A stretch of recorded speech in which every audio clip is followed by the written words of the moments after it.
Chapter 1. The Whisper in Sereno's Blood, in the long night of forgotten stars. Before the galaxy's wars wore their names into stone, there was a boy born beneath chandeliers of silence and towers of pride. His name was Dooku, though even his name resisted time. He was not born in screams, nor under war-cracked skies. He was born in stillness, in wealth, in the cloistered halls of House Sereno, a name older than the Jedi themselves, older than empires. The Force did not thunder in him, it murmured. It coiled behind his infant breath like a secret daring not to speak. Sereno, that cold jewel of aristocracy, felt the shift. The nobles whispered, the halls darkened, the winds turned. For what they had birthed was not a son, but a fracture. The Jedi came for him, wrapped in light. They bore robes of peace and faces of detachment, speaking of duty, of destiny, of higher paths. His parents let him go, not out of sacrifice, but relief. They saw in their child something unnerving, too still, too knowing, too silent for a babe. He watched them leave him with unblinking eyes. He remembered, though they told him he was too young, he remembered. The stone beneath his cradle, the chill in his mother's hand, the absence of farewell in his father's. Dooku was given to the Jedi, but the Force did not release him. It followed. The temple was not a sanctuary. It was a cage of light that knew not it was blinding. Dooku walked its corridors like a spectre, even as a child. Other initiates laughed, trained, dreamed. Dooku listened. He listened to the breath between the Master's words, to the hum between the holocrons. He heard the Force not as melody, but as Master Yoda watched him with careful eyes, offering wisdom shaped by 1,000 years, but even Yoda did not see the whole of him, not yet. For Dooku's presence in the Force was not a ripple. It was a hairline fracture forming beneath the marble. Flaw, unseen, inevitable. They called him brilliant. They called him prodigy. But he knew such praise was a shackle. The Jedi desired precision without emotion, power without passion. But the Force wanted to feel. It surged in him. At night, when silence reigned and the stars beyond the temple windows whispered truths the Jedi refused to hear. He meditated, but the stillness broke under visions. He fought, and his blade knew grace, too sharp for peace. He studied, and the holocrons opened to him unbidden. One voice echoed louder than the rest, not from a master, but from the Force. Itself ancient and unyielding, there is no peace, only waiting as he grew. So too did the distance between Dooku and his peers. He excelled beyond them, not with joy, but detachment. Where others trained to serve, he trained to know, to understand, to master the truth behind the dogma. The Jedi taught of balance, but hid imbalance in ceremony. They spoke of the living Force, but ignored the whispers of the past. Dooku began to suspect. The Jedi were not guardians, they were jailers, not of evil, but of truth. His connection to Sereno remained thin as breath, sharp as memory. He would dream of its black forests, its echoing cathedrals, its cold nobility. Even as a Jedi, he carried the ghost of his homeworld in his posture, his pride, his gaze. He wore Jedi robes, but his presence was that of a count unseated. Authority bled from his silence. Other Jedi felt it a distance they could not name, a chill in the Force when he passed. He was not of them, though he wore their crest. He was not with them, though he stood at their side. Master Yoda warned him once, in the cloisters beneath the archives, much strength you have, but solitude too. Dooku had bowed, but inside something turned. For even the Grand Master had named it, the void that was growing. Not loneliness, but apartness. A fracture widening, and the Force kept whispering. It whispered of worlds, beyond the reach of the Jedi, of truths layered beneath history's skin, of powers that were not forbidden, only feared. He began to read scrolls left forgotten, holocrons sealed for safety, which opened at his touch. Names long unspoken drifted into his mind. Bane, Nihilus, Revan. The Jedi said those names with revulsion. Dooku felt reverence, not for what they did, but for what they saw. Then came his first true test. He was sent to negotiate peace on Galadron, a mission soaked in political venom, cloaked in deception. There, Dooku witnessed not noble justice, but Jedi manipulated by Republic ambition. Blood was spilled, innocents died. Dooku obeyed orders, but his soul recoiled. He had been told the Jedi were above politics, but he saw they were instruments of it, blades pretending to be shields. The lie curdled within him. When he returned to the temple, he was not the same. He hid his unrest beneath elegance. He questioned the council with civility, never fury, but the fire within him grew. He looked around and saw a dying order clinging. 2 rules while the galaxy burned. He looked inward, and the Force no longer offered comfort. It throbbed like a pulse beneath bruised skin. The stars above Sereno still called to him. The weight of his heritage returned with every meditation. He wondered, what if the Jedi were not the final truth? What if they were only the first step? The Force is infinite, and they had offered him only a room in its palace. He began to dream of halls deeper still. He was not yet Sith, not yet fallen, not yet broken, but the fracture had begun.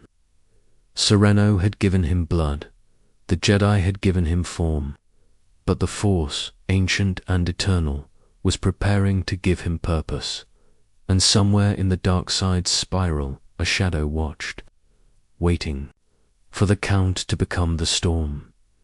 Chapter 2. The Hollowed Temple of Lytha.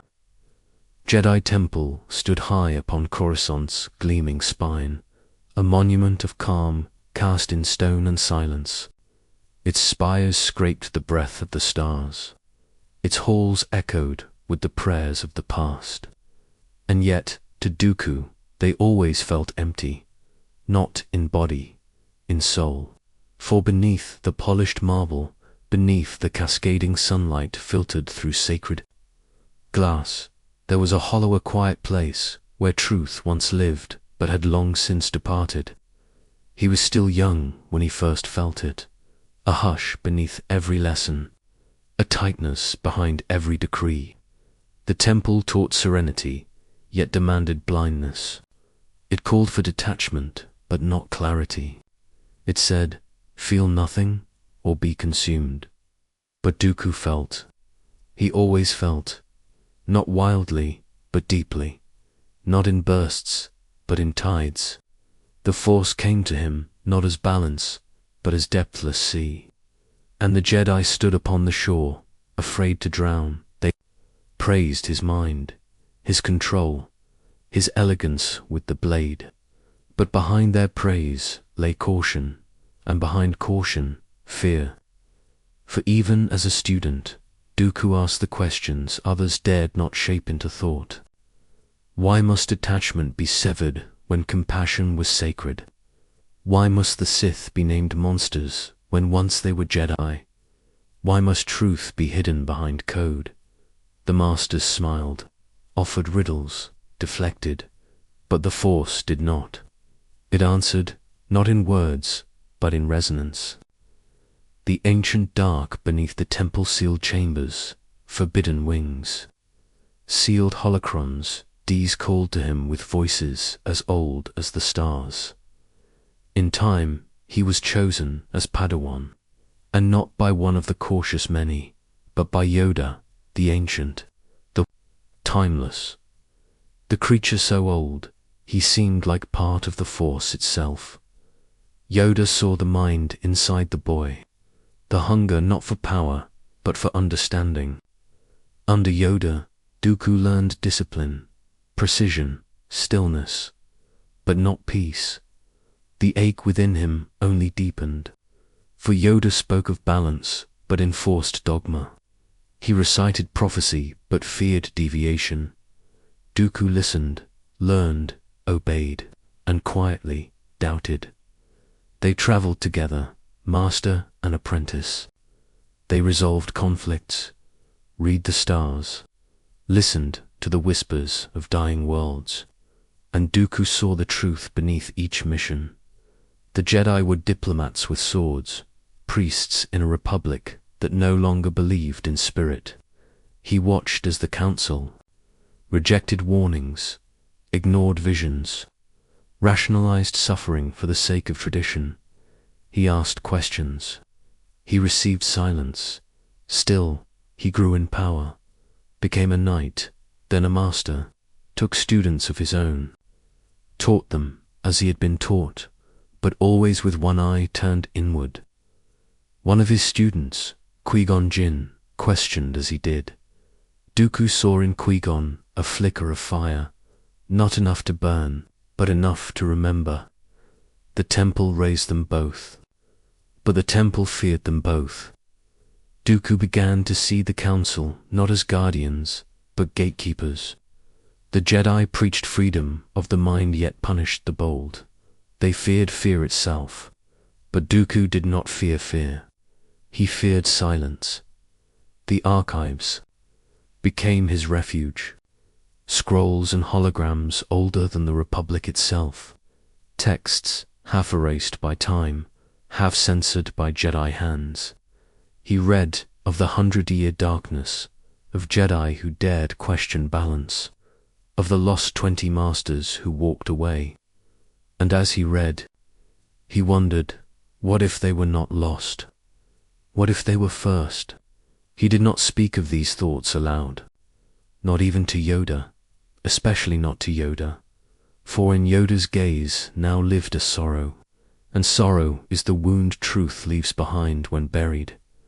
The temple was a monument to order, but Dooku saw its cracks, saw how its rituals hardened into stone. Its dogma dulled its edge. It treated the Force not as mystery, but as map. It gave answers where it should have given questions, and all the while, the galaxy outside shifted, twisted. The Republic grew bloated. Corruption took root. The Jedi remained still. They called it peace. Dooku called it decay. He began to spend more time away. Missions to border worlds, negotiations with planetary lords, quiet visits to ancient ruins lost beneath vines and oceans, and always the Force whispered, not loudly, not like a storm, but like water dripping onto stone, reshaping it with time. He began to feel things no one else spoke of, darkness moving in the depths. Not the Sith not yet, but something ancient, a curvature in the galaxy's breath.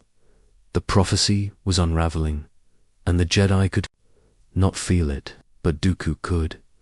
He began meditating not with the others, but alone, in chambers long unused, in catacombs beneath the archives, in ruins buried beneath abandoned shrines. There, the Force opened to him in strange ways. He did not seek the dark, but it approached him, not with promises, but with questions. Questions the light refused to ask. He began to sense the shape of something vast and hidden, a wound in the Force itself, and in that wound a name unspoken, Sidious, but that was not yet his path. Not fully. Dooku still believed in the Jedi, if not in the Council. He still believed in the Force, if not in the dogma wrapped around it. He tried to change them. He spoke before the council with clarity, with warning. They heard him, and did nothing. Qui-Gon, too, brought visions, portents, darkness rising. The council dismissed him. They always dismissed them. And so, brick by brick, Dooku's faith in the temple's walls began to crumble. Not in fury, in sorrow, not in defiance, in disappointment. The Jedi were not evil, but they were no longer true, and the Force-wild vast living was calling him beyond their gates. He had not yet turned, but he had already begun walking, away, and far below, in chambers that had no name. The shadows smiled. For the temple was not hollow by accident. It was waiting to be filled. Chapter 3. The friendship that became fracture in the cold. Echoing halls where Jedi shared silence instead of song. Two voices once met like twin rivers converging beneath a blackened moon. Dooku and Cypher-Dyas. Friends, not in laughter or warmth, but in recognition, in knowing. In the hollow distance, they both felt beneath the temple's light. They were bound not by joy, but by visions that clawed at their minds, visions the council dared not see. While others trained to forget, to detach, they listened. And the Force, ancient and mourning, whispered to them both the same. Secret, a storm is coming, and the Jedi are asleep. Cypher-Dyas, ever trembling with foresight, saw the future in shards images of fire, of armies marching beneath broken banners, of systems falling like stars into shadow. He spoke of war long before it had a name. He pleaded with the council to prepare, but their ears were stone, their eyes veiled in doctrine. They spoke of fear leading to darkness. Cypher-Dyas spoke of ignorance leading to death.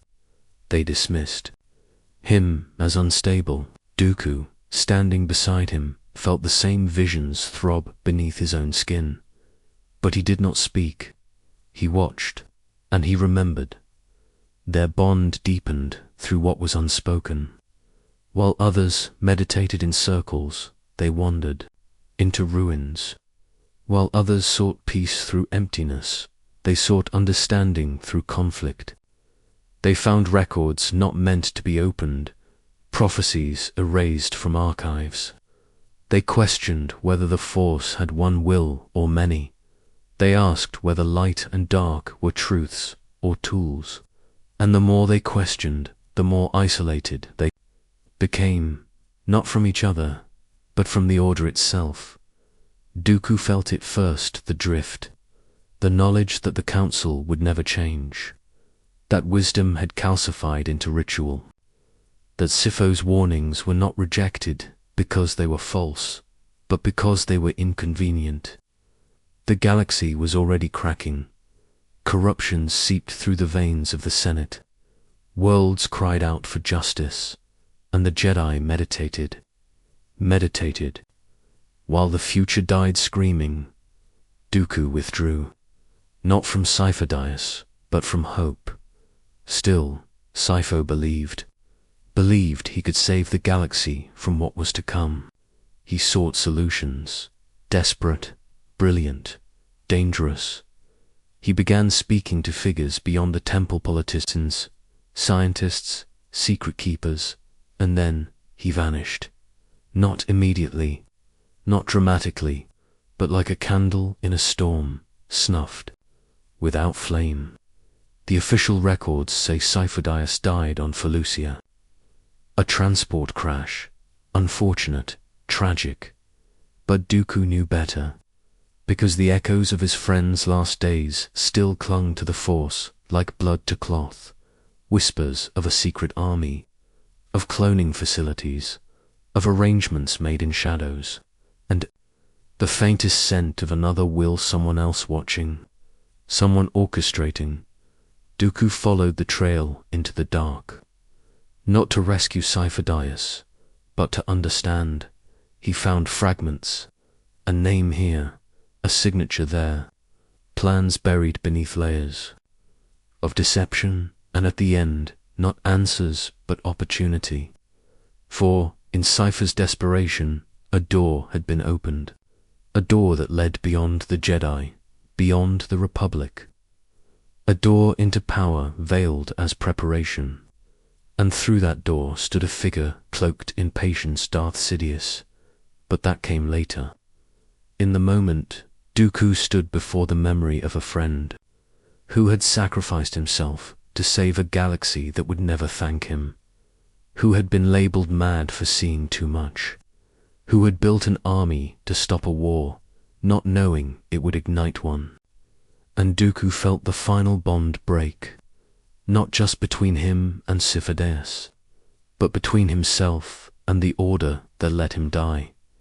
He did not weep, he did not rage, he simply turned away, for what had begun as a friendship had become a fractured deep and irreversible. And in the silence that followed, the Force did not console him. It beckoned. Sidious had tried to warn the galaxy. Dooku would reshape it. Chapter 4. The Jedi Who Walked Away. He stood at the edge of the temple's grand promenade, high above Coruscant's endless night, and knew the weight of every step he was about to take. The city below shimmered with full-star speeder lights, merchant fires, towers reaching like fingers to gods they no longer believed in. But Dooku did not look down, he looked inward, and the Force, once distant thunder, now pulsed, steady and low, like a war drum within. His bones. This was not rebellion, this was revelation. A Jedi does not leave. They fade into history. But he would not fade. He would walk away. The Council did not protest, not loudly. They did not beg, nor demand. They understood, in the cold way of those who fear truth but cannot name it. To them, Dooku was already gone.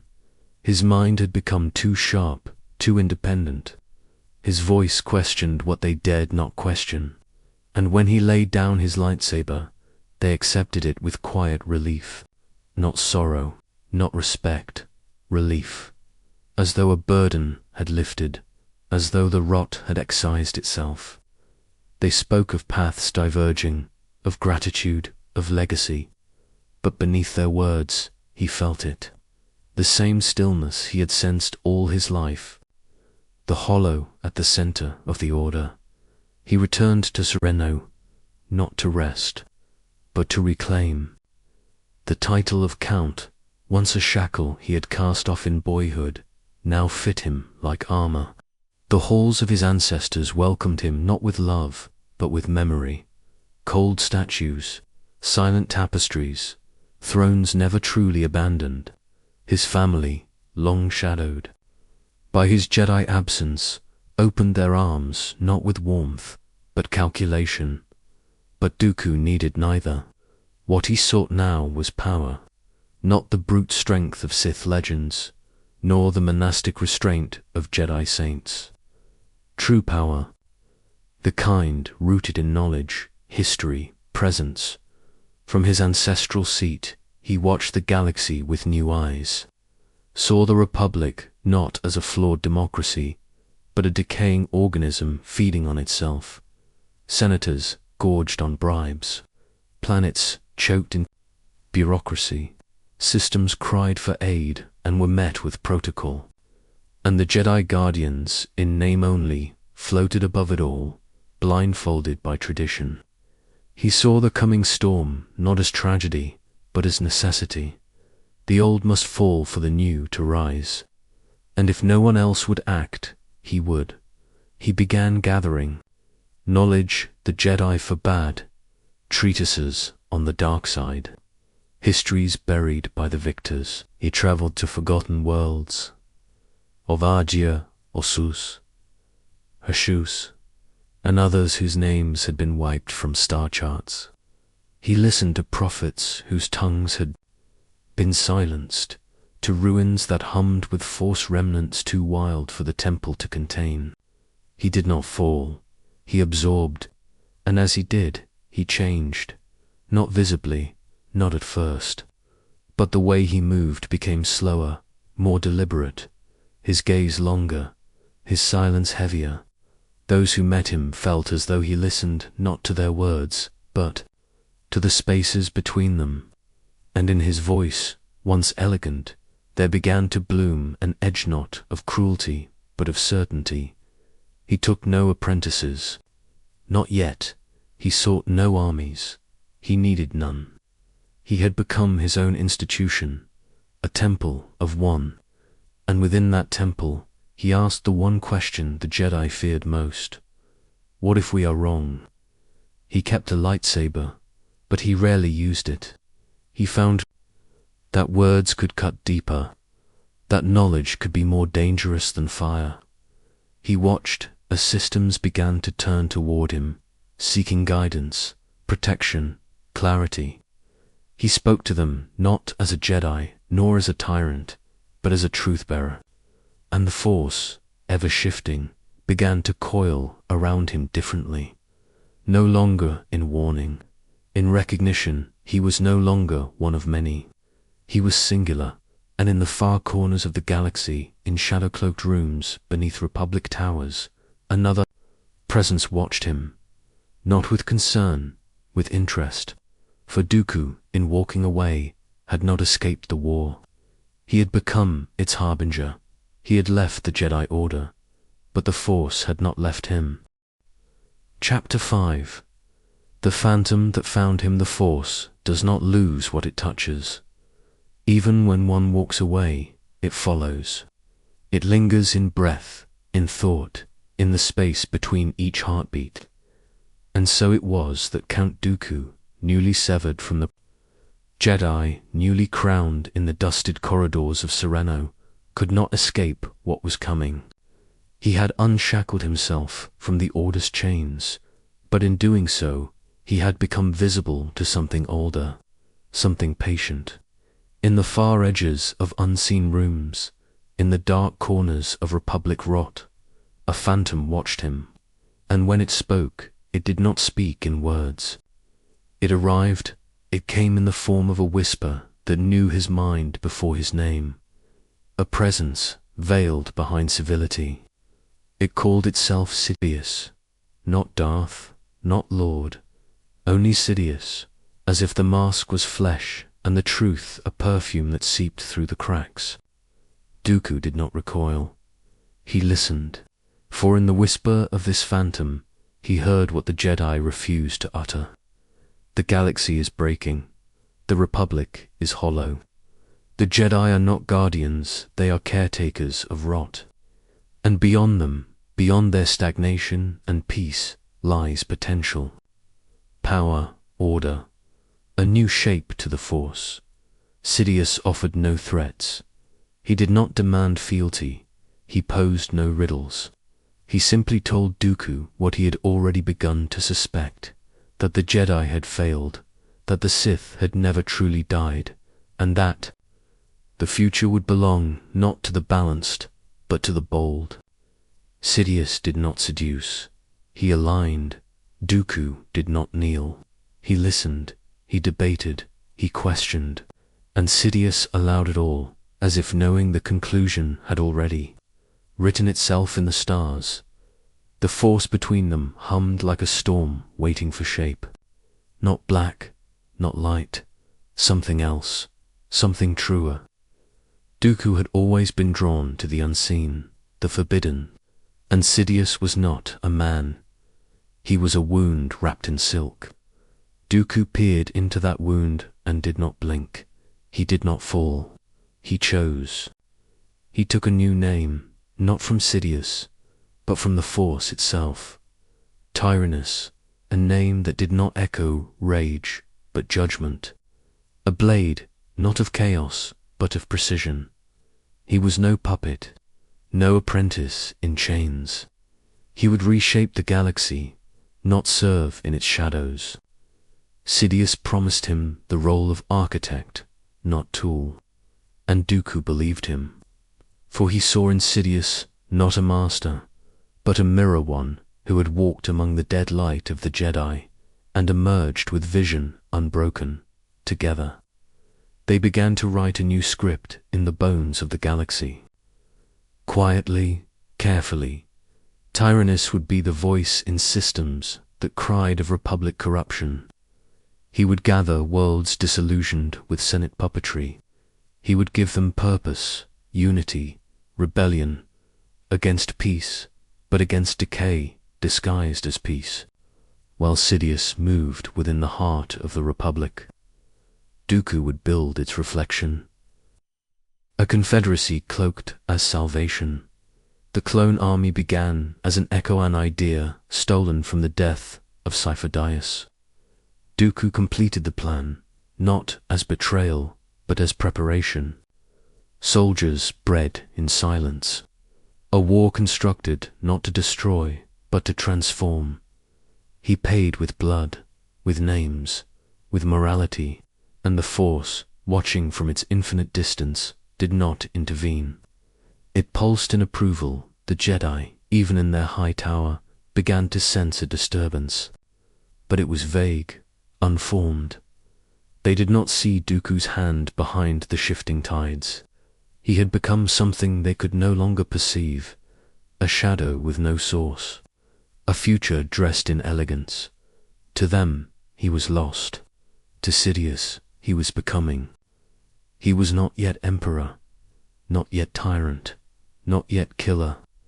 But the path had opened, and his feet moved without pause, for the phantom had not enslaved him. It had awakened him. Dooku was not corrupted. He was clarified, and in the galaxy's deep night, the first drums of war began to sound. Not loudly, but enough for the stars to turn and listen. Chapter 6. The clones of a dead friend. The dead are never silent in the Force. They speak through consequence, through the wounds they leave behind, through the plans that outlive their hands. And so it was with Cypher. Though his voice was long extinguished, though his ashes scattered into the oblivion of Felucia's winds, his vision remained, not in prophecy, in soldiers, in genes, in death coded into obedience. Dooku, now cloaked, in the name Tyrannus, stood over the remains of his friend's intentions and reshaped them into a weapon. Cypher had wanted to prevent war, but war was already here. It merely needed form, and Dooku, surgeon of futures, gave it one dot, Kamino, a world the Jedi had forgotten, a world lost not by accident, but by design. Beneath its eternal reign and sterile oceans, vats of creation churned without question. Dooku came not as Jedi, not as Sith, but as architect. He wore the face of necessity, the voice of Cypher's ghost, and the Kaminoans listened, not out of belief, out of payment, out of secrecy. The contract had been signed. The Republic's army had already been conceived. All it needed was a hand to guide it to birth. He chose the template carefully, not a philosopher, not a warrior of legend, a bounty hunter. Jango Fett, ruthless, efficient, without loyalty beyond coin, a man with no illusion of destiny. Cloning him would create soldiers who obeyed, not dreamed, who followed, not questioned. It was perfect, it was precise, and it was a lie so vast it would become truth. When the Jedi discovered the army, they would accept it not as treachery, but as miracle. And miracles are rarely examined. Dooku watched the clones grow, rows of unborn soldiers floating in amniotic silence, tens of thousands, then millions, each face identical, each future written in code. They were not born of love. They were born of foreseen death. They were Cypher's legacy twisted into prophecy.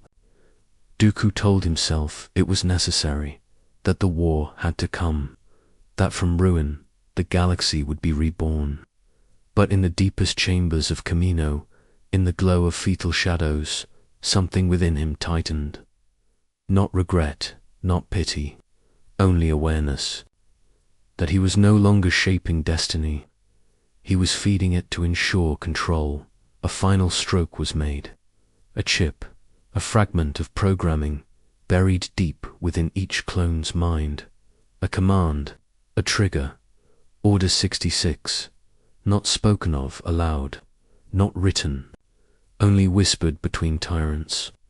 One day, when the moment came, they would turn, not on the separatists, on the Jedi, and the galaxy would not see it as betrayal. They would see it as justice. Dooku did not relish this. He did not grin like Sidious, did not savor the cruelty. He saw it as symmetry. The Jedi had betrayed the Republic through blindness. The clones would return the favor through obedience. Balance in its most brutal form.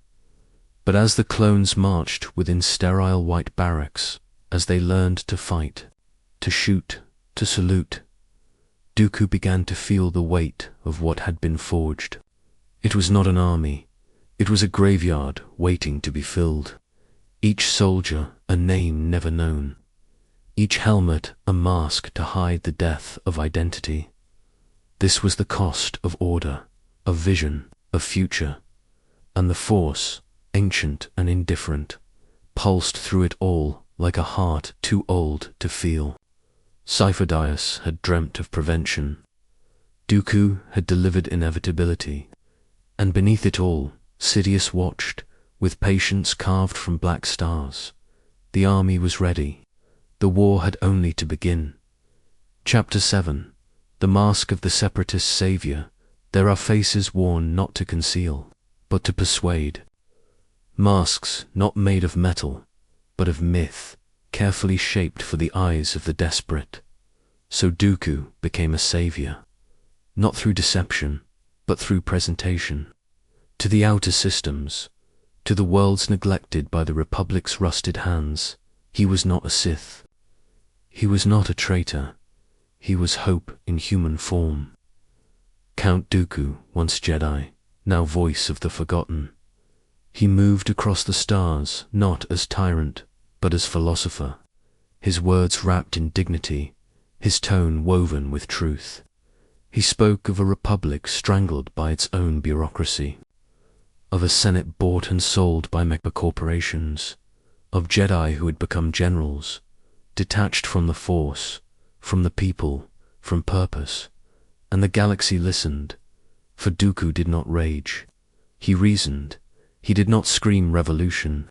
He whispered reform. But beneath his calm veneer lay a blade honed by certainty. He gathered them, one by one. The Commerce Guild, the Banking Clan, the Trade Federation, each of them corrupt, each of them powerful, each desperate to preserve their influence. Dooku did not align with their greed. He used it, promised autonomy, promised protection, promised a new confederacy of independent systems, free from Coruscant's decay. He offered them a seat at a new table, one he would carve from the bones of the Republic itself. He spoke in palaces. He spoke in slums. He wore silks and armor, depending on the crowd. To the nobles, he was a strategist.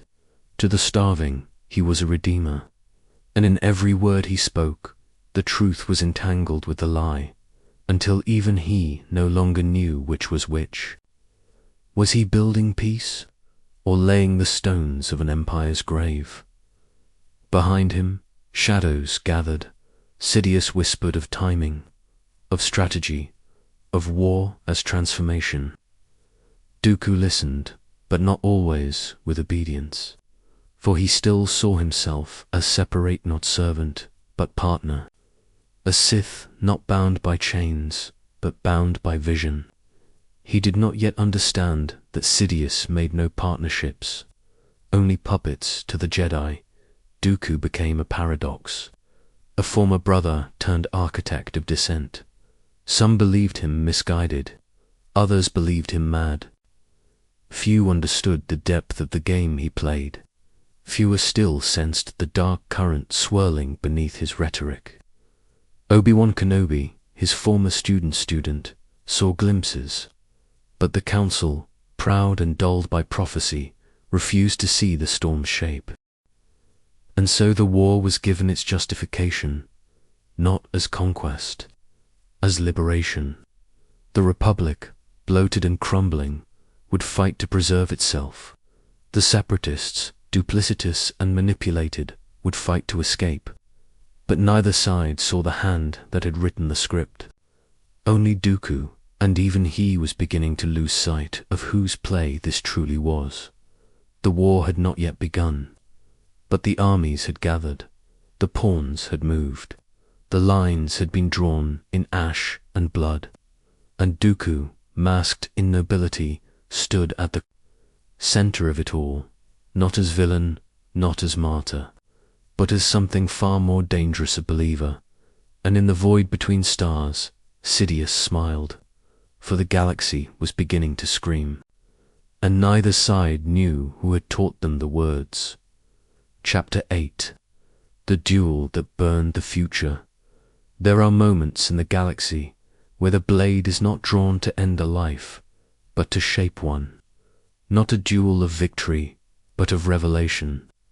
And in the cavernous Colosseum of dust and ancient bones, Dooku stood not as Count, not as Sith, not as separatist, but as a fulcrum.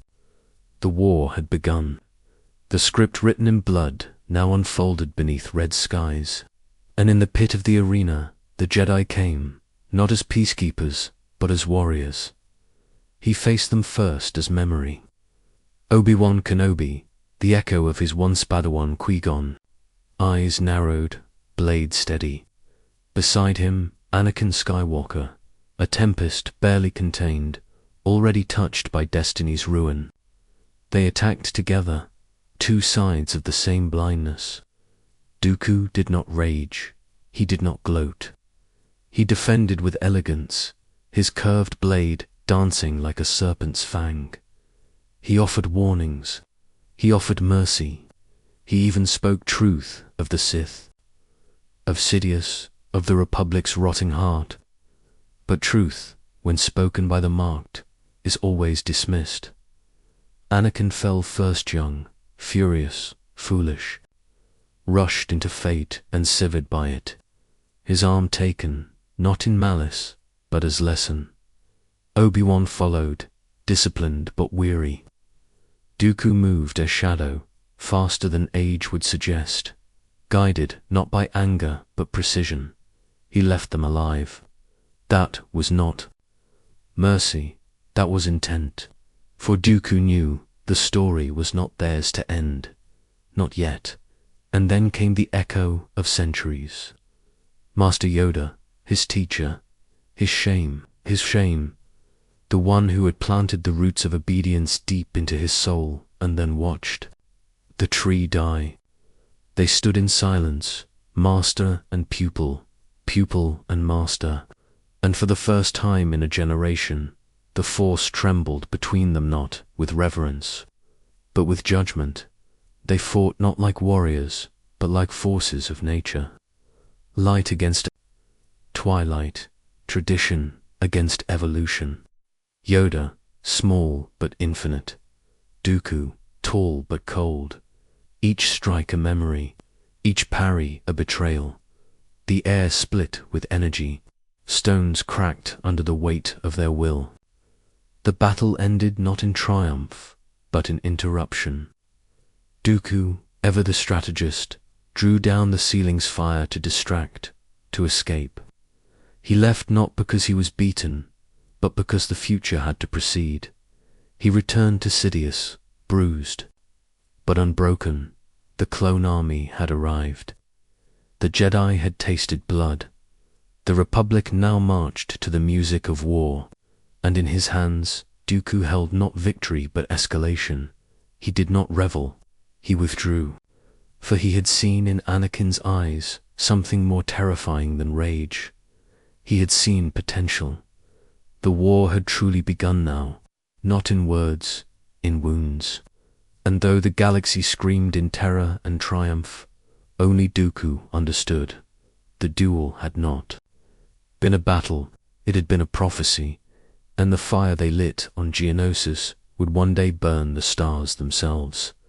Chapter 9. The apprentice beneath the masks the Sith do not teach through kindness.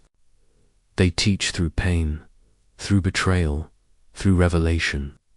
And Dooku, who once believed he stood beside Sidious as a partner in rebirth, began to learn the shape of the lie. Slowly, quietly, irrevocably, for every Sith is a tool, and every apprentice is temporary. Dooku had orchestrated war, had split the galaxy, had turned Jedi into soldiers and clones into weapons. He had carved chaos with elegance. Yet Sidious, the phantom who called himself master, began to turn his gaze elsewhere, not toward his loyal Count, but toward the boy with fire in his eyes and destiny clinging to his skin. Skywalker, Anakin. That name became a tremor beneath Dooku's thoughts. He remembered the duel, how recklessly the boy had moved, how violently he had fallen, and how unyielding he had risen. There had been no fear in Anakin, only hunger, not for power, for certainty, the kind of hunger the Sith feed, and Sidious, he had seen it, encouraged it, watered it in secret while Dooku built the Garden of War. He began to sense it in their meetings. Sidious no longer asked, he commanded. He no longer shared, he hinted. There were plans being laid beneath the plans Dooku believed he controlled. There were shadows not of his making, moving in places even his reach could not grasp. It was not betrayal, not yet. It was preparation for replacement. But Dooku still believed he was necessary, that Sidious required him, that no other could bridge war and reason, light and shadow, the Republic and the Separatists. He did not see the slow turn of the dagger toward his own spine. Not clearly, not until too late, and so he continued to meet with the Separatist leaders, each one more greedy than the last, all of them playing at independence while dancing on puppet strings. He kept them aligned not with love, but with fear. He created an illusion of unity in a confederacy, built on fracture.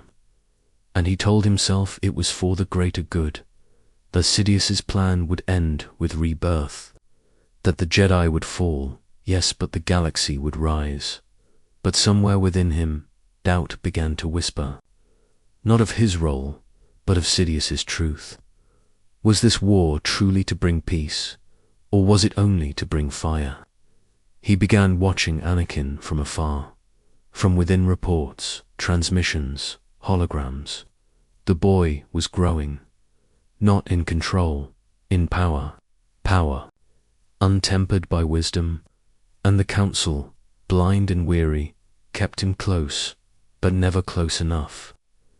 Dooku saw the fracture widening, saw the boy straining beneath expectations, beneath prophecy, beneath a name he never asked for. He saw himself in Anakin, and that terrified him. Dooku reached out to Sidious, spoke of the boy, of danger, of discipline. Sidious smiled behind his veil and whispered, "All is proceeding as foreseen." It was then Dooku understood he was not training. A successor, he was the training. Anakin would not rise beside him, he would rise over him, the Count of Sereno, the voice of rebellion. The architect of war was only a test, a crucible, a lesson. And one day, when Skywalker was ready, the lesson would end, and the blade would fall. He did not yet panic, he did not yet defy.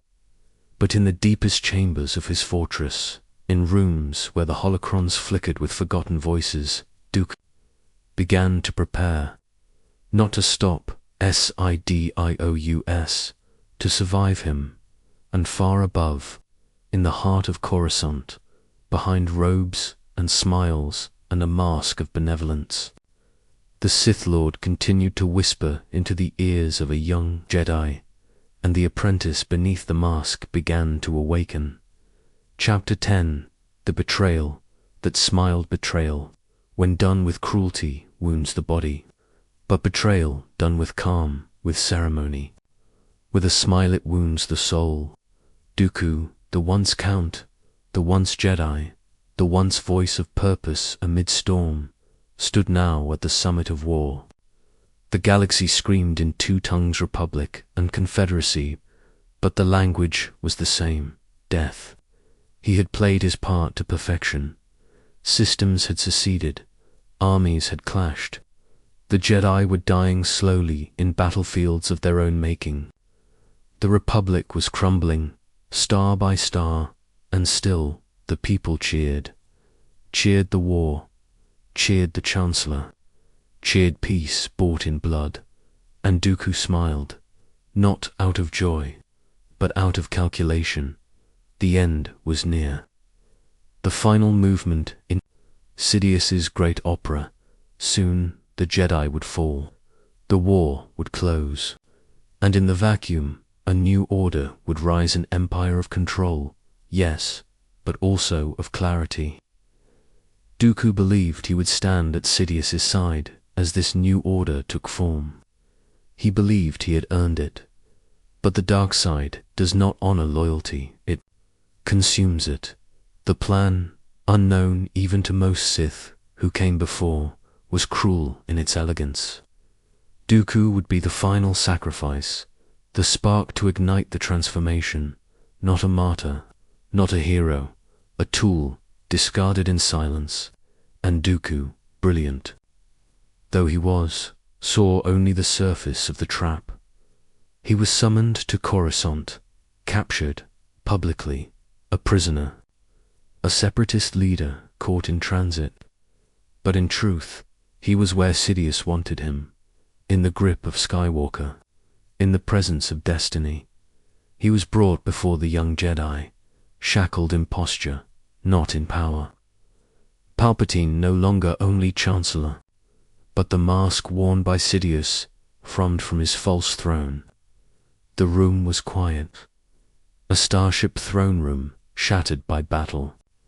The moment was here. Dooku looked into Anakin's eyes, the boy he had wounded, the man he had watched from afar. He saw the tremble in his stance, the fire in his hands. He saw conflict hand for a moment, believed he might live, that Sith would intervene, that mercy, even as deception, might be granted. But then came the words, calm, gentle, final dot, kill him. Dooku blinked, the air grew thinner. Anakin hesitated, do it, and then the blades crossed, hands severed, knees collapsed. Dooku fell to the cold steel. And in that frozen second he understood. He was never heir, he was never partner. He was the test, the offering, the whisper that would be silenced so the scream could begin. He looked at Sidious, no mask now, just eyes sallow, ancient, triumphant. The smile of betrayal not done in anger, but in ritual. An Anakin who struck the blustered, not in rage, but in confusion. The Jedi had told him mercy was sacred. The war had told him death was duty. And now the Sith had shown him that obedience is power. Dooku died not screaming, not pleading, but in silence. For in that silence he heard the truth. He had never been a Sith, only a prelude. And as his head bowed for the last time, the dark side did not mourn. It opened its arms to someone younger, stronger, more useful. Chapter 11. The Republic that died with applause. Some deaths are loud. They echo with screams and fire. Others die in silence.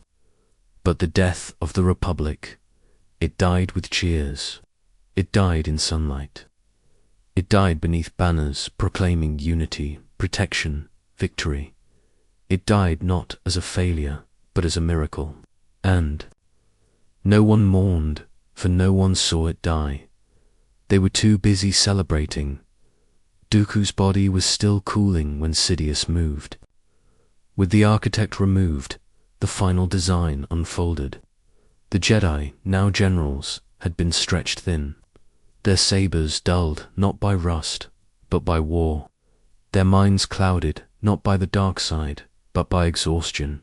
They were everywhere, which meant they were nowhere. It was perfect, and so the signal was sent. Not from a fortress, not from a throne, from a whisper across a billion minds bred for obedience. Order 66, the clones turned, without rage, without hesitation, with the calm of purpose embedded since birth. Blue lightsabers extinguished in red blaster fire, temples soaked in silence, masters ambushed by their own troops, not as rebellion, but as protocol. The Jedi died not as warriors, but as liabilities. The children of the Force, cold in a single breath. An empire was born that day, not by conquest, but by consent. In the Senate chamber, Palpatine rose, cloaked in scarring, scarred by his own design. He spoke of treason, of attempted murder, of the Jedi betrayal. He offered not vengeance, but salvation, a reorganization, a rebirth, and the weary eager rose in thunderous applause, for they believed peace had returned. They did not see that liberty had died in its place. Anakin, newly christened, stood at his side. No longer Jedi, not yet whole. Cloaked now in black, he bore a new name, Vader, not a title, a tombstone, a name that would echo not as prophecy, but as warning. He had marched into the Jedi temple with fire in his eyes and silence in his heart. He had slaughtered not warriors, but younglings, hope snuffed out before it could speak. And he did it not for hatred, he did it for order and the galaxy scarred. Fragmented, afraid, did not resist. They welcomed it. Stormtroopers replaced clone armor. Symbols changed. Words changed. But it was all illusion. The Republic had not fallen. It had transformed. The parasite had consumed its host and worn its skin. And in the temples that once echoed with Jedi wisdom, now only shadows moved. The Force did not scream, it watched. For Sidious had not only won, he had convinced the galaxy it was right to lose. The Jedi were now myths, rebels, traitors, and the Empire was home. Chapter 12. The machine that breathed hatred. There was a time when he dreamed of freedom, of love, of stars above sand. But dreams are soft, and the dark side does not permit softness. The man who once bore the name Anakin was gone, burned, shattered, buried beneath the ash of Mustafar, where fire licked his skin and betrayal kissed his soul. And from that pyre, from that living tomb, the machine rose. Darth Vader, not born, forged his body, now a fortress of black iron and wheezing breath. Each limb synthetic, each nerve wired with agony. His lungs no longer breathed air, but fury. His voice, once warm, now a filtered rasp, hollow and inhuman. He had become what Sidious needed, a weapon with no past. A hound that snarled only when commanded. The prophecy had twisted. The chosen one had not brought balance. He had become the imbalance incarnate. His first steps in the suit were not triumph, they were torment. The pain never left him. It was the music beneath his every motion. Sidious ensured it. The suit was not salvation. It was punishment, limiting, crude, purposeful, for a master must never let his blade grow too sharp without his hand. And so Vader obeyed, not out of loyalty, but because he had nothing else. He became the fist of the Empire, Jedi who had survived the purge, became prey. He hunted them one by one, not with anger, but with silence. He did not speak of the past. He did not explain. He executed. Their screams became the chorus of a dying age, and still the galaxy did not weep. It applauded, called him enforcer, called him justice. But in the corridors of his mind, ghosts stirred Padam, her name never spoken, her face never seen, but in moments of stillness brief, as flickers, her presence haunted the edges of his soul. The last lie he had believed, that she could be saved, that power could protect, that by falling he could preserve, she had died. Because of him, he never forgave the world for that, or himself. And yet, even in his fury, he felt the force shifting. There were stirrings, embers not yet cold, a rebel cell here, a whisper of Jedi there, a boy on Tatooine. But Sidious forbade inquiry. Nothing remains, he said. The past is dead. And Vader, bound in shadow, obeyed. But obedience is not belief. Each kill, each mission, each planet bombarded, none of it filled the void. For the machine could not dream, but the soul inside it remembered.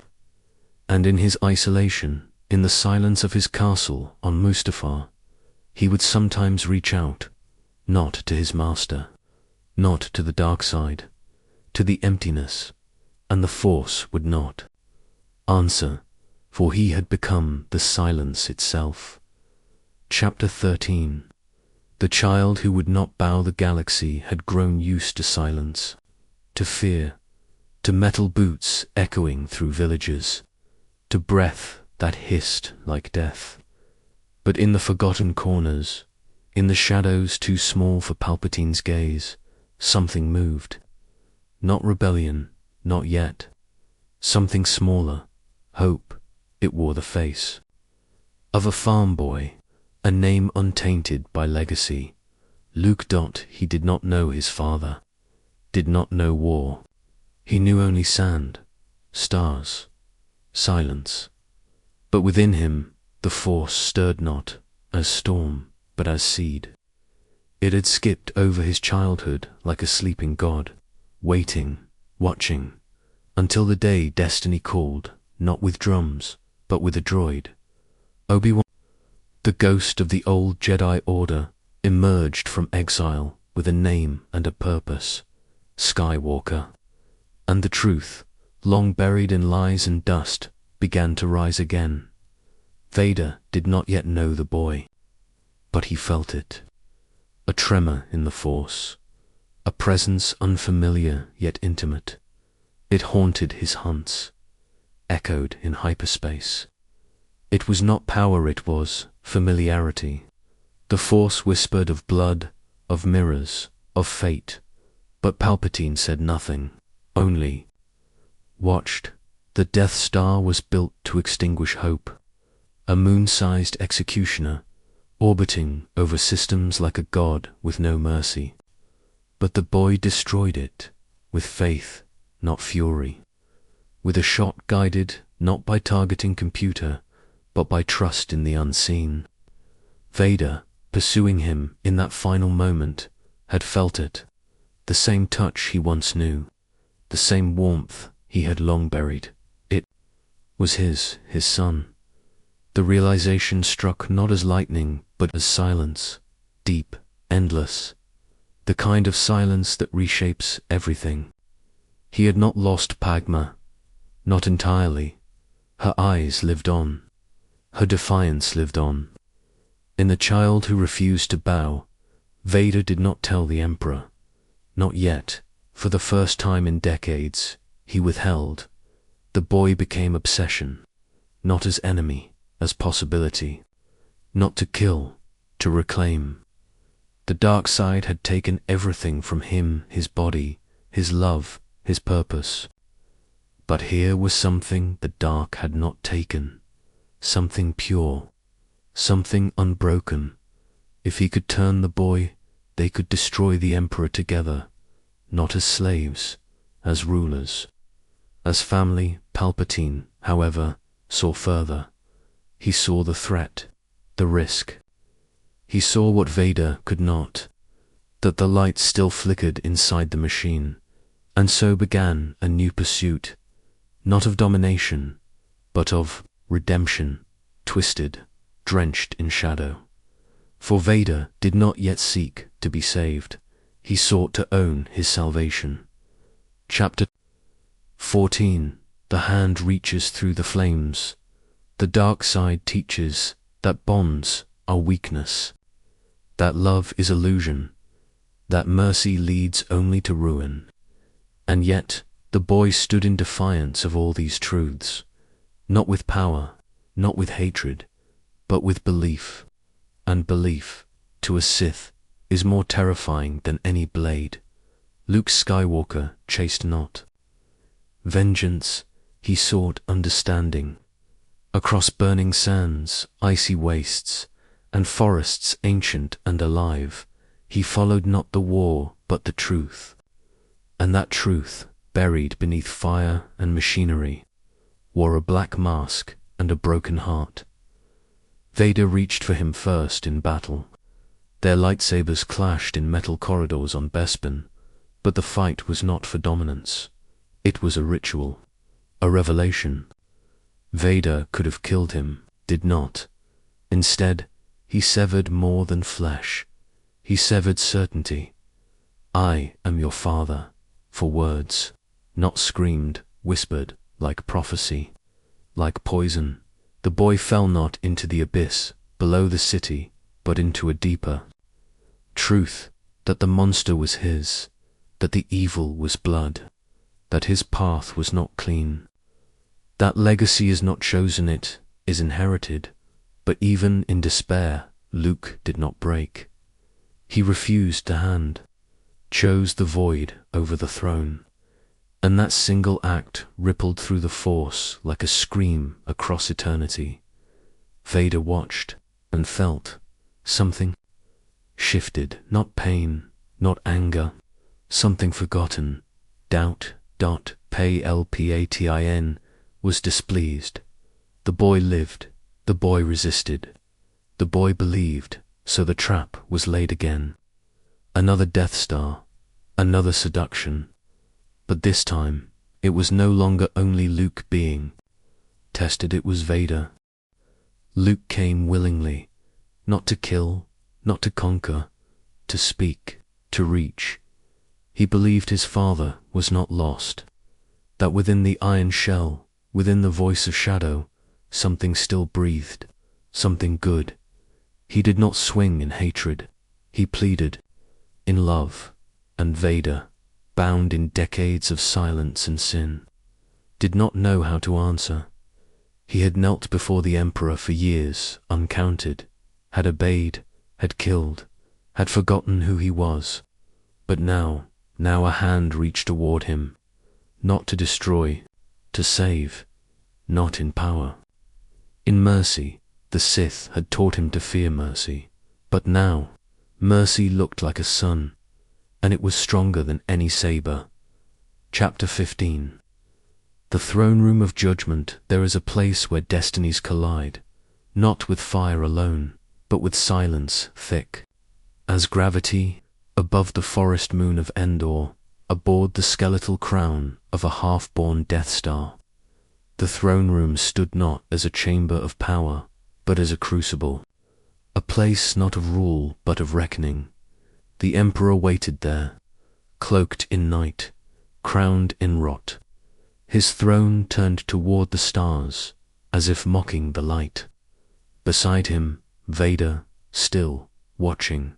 Behind the mask, thoughts unspoken. Within the steel, a storm unclaimed. And into that sanctum of shadows walked the boy Luke Skywalker, alone, unarmed by armies, but armored in faith. He did not tremble, he did not bow. He spoke, he called Vader by name, not the one given by Sidious, not the one forged in flame, but The one that had once whispered through Tatooine, dust Anakin and Vader, hesitated. Palpatine's smile curdled in the dark. He spoke not as master now, but as predator. His voice, velvet laced in poison, offered Luke the galaxy, not in war but in inheritance, a throne, a saber, a future carved from the corpse of his father. "Strike him down," he whispered. "Take his place." Luke refused, until Vader rose. Their blades met again, but not like Bespin, not with surprise. This was a war of wills. Vader pressed with power, Luke with purpose. Around them the galaxy raged. Rebels fought, empires cracked. But here, in this sanctified chamber of pain, truth was being decided. Luke saw it now, in every stroke, in every wheeze. Vader's strength was not infinite, his rage not absolute. Beneath the armor there was still a man, not invulnerable but wounded, not erased but buried. And Vader saw in Luke not defiance but reflection. When Luke hid from him, refusing to fight, Vader searched with words, not footsteps. He did not threaten, he reached. "If you will not turn to the dark side, then perhaps your sister will." The words were a wound. Luke roared, struck not in control, but in terror. The dark side swelled. His blade rained down on Vader, until the machine faltered, until the hand mechanical broken was severed, and fell clattering to the floor. Luke stood over his father, breathing hard. He had one dot, and yet he looked at his own, hand mechanical, just like his father's, and he understood. To kill him now would be to become him. Luke turned, threw his saber aside. "I am a Jedi," he said, "like my father before me." The words struck louder than any blade. Palpatine's smile collapsed into snarl. Lightning erupted from his hands raw, ancient, unnatural. Luke screamed. The dark side poured into him, and Vader watched, a son, suffering, screaming because of him, and the silence broke. He turned. He lifted the Emperor Palpatine's scream was not of fear, it was of disbelief. He had not foreseen this. He had not foreseen love. He had not foreseen Anakin. And as the lightning consumed them both, the Sith ended. Chapter 16. The Death of the Sith. The birth of a sky he fell, not as a Sith, but as a man. The Emperor's scream vanished into the chasm of the Death Star, drowned in lightning, swallowed by fate. His body nothing, his voice no longer eternal. In that moment, the dark side lost its throne, its architect cast down by the very blade he had forged. Anakin Skywalker had returned, not in triumph, in sacrifice. He crumpled to the ground, smoke rising from his limbs, the armor failing, the breath stuttering into static. The machine could not survive what the man had done. Sidious had never designed it to bear choice, only obedience. Luke knelt beside him, no longer warrior, no longer student, simply son. He removed the mask, not to save him, to see him.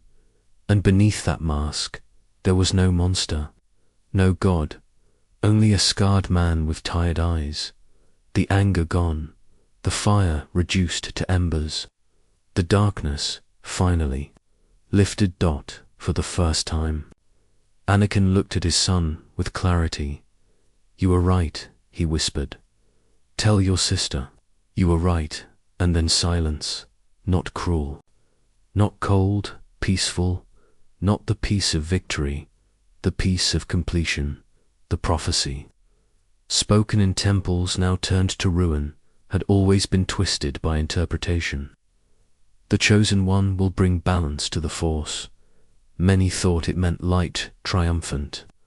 others dark ascendant, but balance is neither. Balance is a return, and Anakin, born of no father, slave to none but fate, returned the Force to balance, not by conquest, but by release.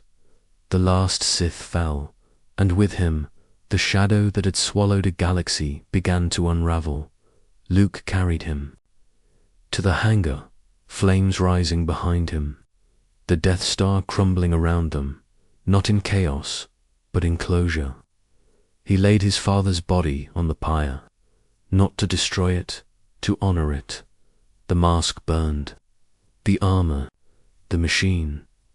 But the man became light, and the Force watched. For balance had been restored, and from the ashes of Vader, from the tears of a son, from the sacrifice of a fallen Jedi, a sky was born anew. Chapter 17. The Force remembers that war ended, but the echoes did not. Empires rise, empires fall, stars are born and collapse, yet the Force remembers. It does not weep, for it is beyond sorrow. It does not rejoice, for it is beyond victory.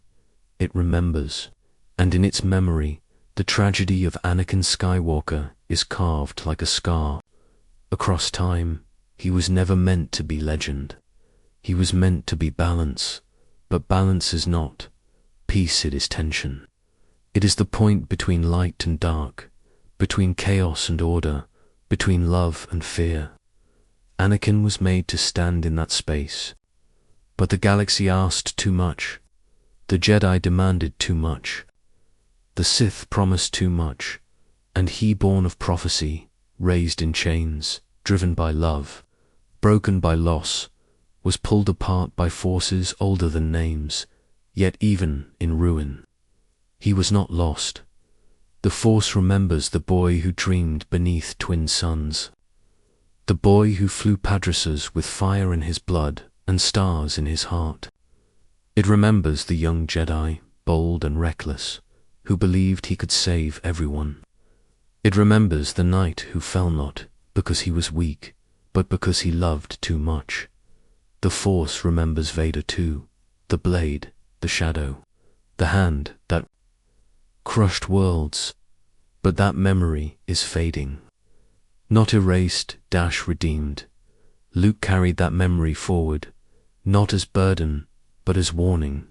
He rebuilt not an order, but a truth, that the Force does not belong to institutions. It does not answer to rules.